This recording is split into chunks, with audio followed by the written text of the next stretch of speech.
Mon être entier par ta puissance.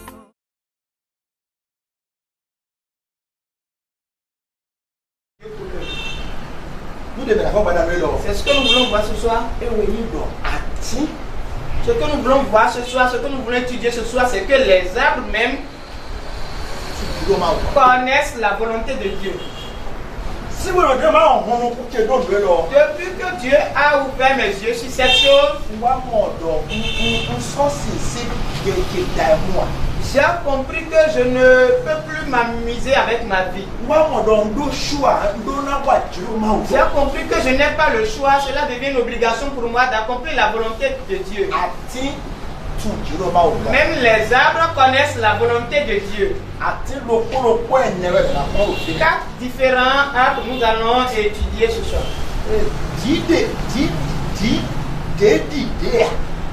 Les arbres ne se ressemblent pas, ce sont des différents arbres. C'est comme tel que nous nous présentons ici, nous ne nous ressemblons pas. Mais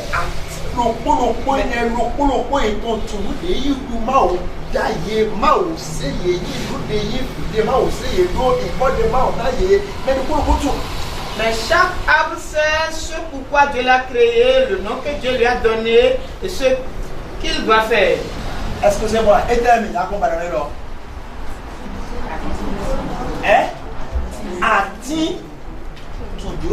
Ce que nous voudrions étudier ce soir est que les arbres connaissent la volonté de Dieu.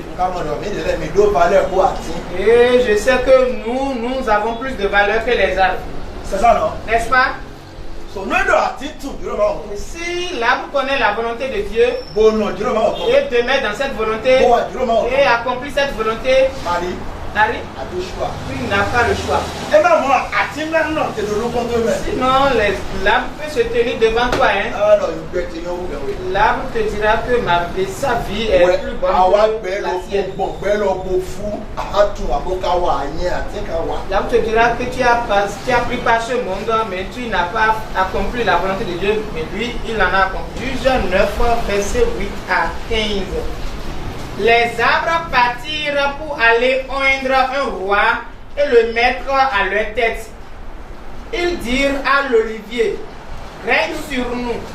Mais l'olivier leur répondit, renoncerai-je à mon huile, qui m'assure les hommages de Dieu et des hommes, pour aller planer sur des arbres? Et les arbres dirent au figuier, viens, toi, règne sur nous.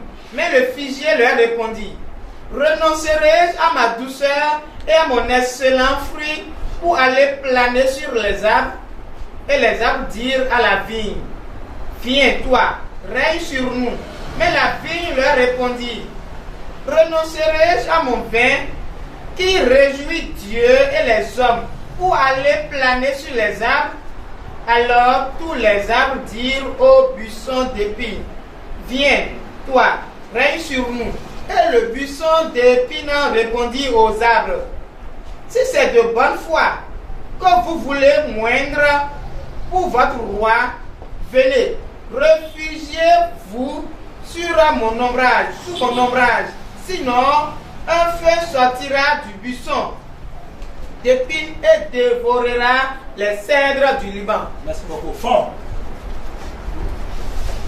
Bedoko eti bo atile de betaton do eminenso akosu doko yedanu oliputi do eni du akosu do eminu lo oliputi do nu yedo mi do yenato amie unona bo mauko betoko binokpa do bona do yanu yende bodo ndo akosu do atinde lenwa eneo atile do nu figiti do eye niwadu akosulo eminu lo fikiti donu yedo mini do yena jo sise vivie unona do bona do yanu yende bodo ndo akosu dunu atinde lewa ye wadonu viunti do eniwadu akosulo eminu lo viunti donu yedo mini do yena jo ve nona bo eno do home gugunu ma opo beto kwodo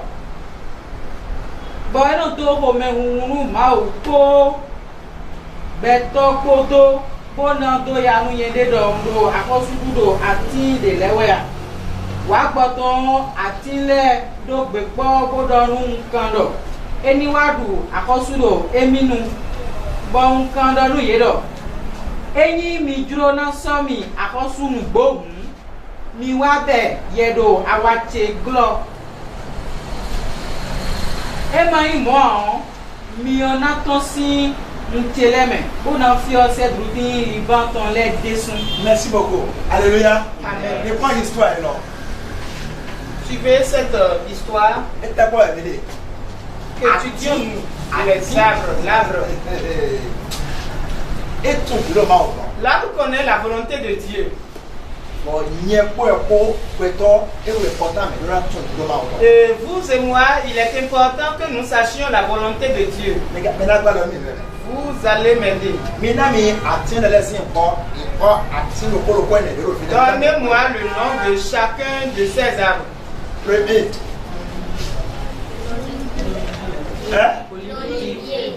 Olivier.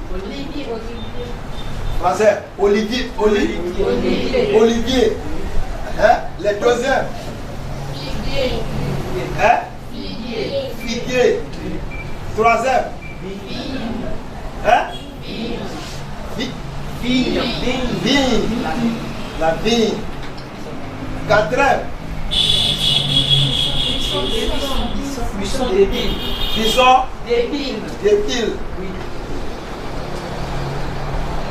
Et quand a-t-il le point est Voilà le nom de 4 différents arbres.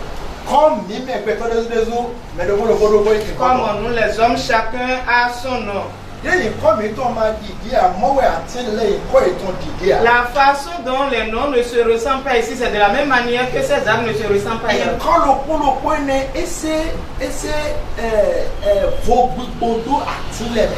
Chacun de ces noms met une différence entre ces arbres.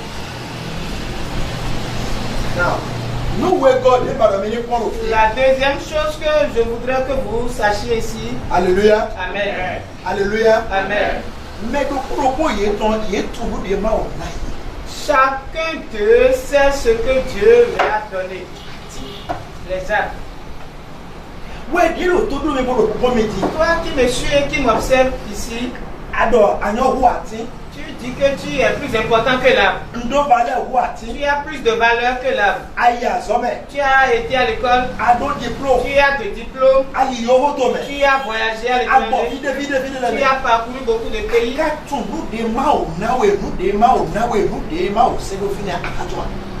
Sais-tu ce que Dieu a mis en toi? Si tu ne le sais pas, l'arbre est plus mieux que toi. L'arbre peut t'enseigner. L'arbre a plus de valeur, plus d'importance que toi. Beaucoup d'entre nous, nous ne savons rien. Tu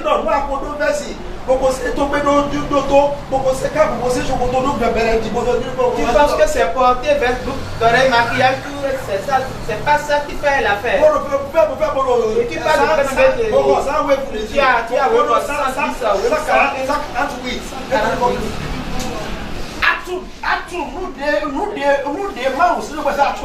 sais-tu ce que Dieu a mis en toi? Regarde ton âge. Regarde comment tu pavanes. Regarde comment tu es troublé. Tu ne sais d'où tu viens. Tu ne sais là où tu vas. Avec ton âge, l'arbre vaut mieux que toi. L'arbre peut t'enseigner. L'arbre a plus de valeur que toi.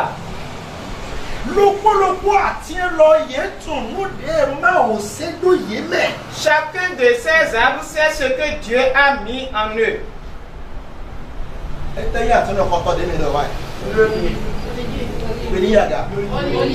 Olivier. Le premier arbre ici, c'est l'olivier. Regarde ta table. Qu'est-ce que l'olivier a dit?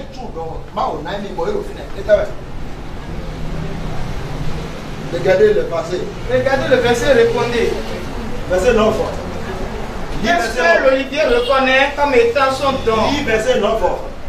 Verset 9. Mais l'olivier leur répondit, renoncerai-je à mon huile qui m'assure les hommages de Dieu et des hommes pour aller planer sur les arbres? Qu'est-ce que Dieu a donné à l'olivier?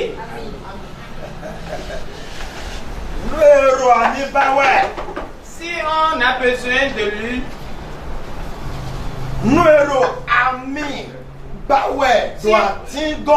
si on veut de l'huile au niveau de l'arbre, on ne dira pas seulement va chez l'olivier.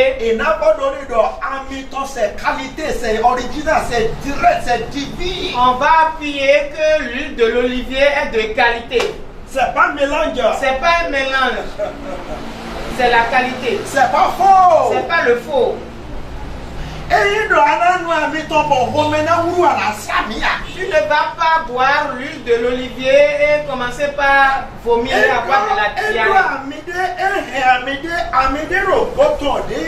C'est pas correct, c'est pas mélangé, c'est direct, c'est divin, c'est original, c'est propre. L'olivier a une huile qui n'est pas corrompue, c'est de l'original, de la qualité. Il n'a pas dit deux choses, hein. Une seule chose. Si vous citez beaucoup de choses, je n'en ai pas. Je sais que Dieu m'a donné une seule chose. Et je suis convaincu que presque tous les hommes en ont besoin. Il les connaît. L'olivier en est conscient. Pendant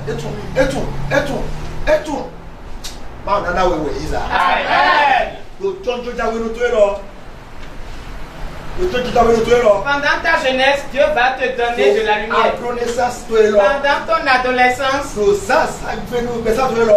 matin de ta vie, ce que Dieu a mis en toi, ce que Dieu t'a donné,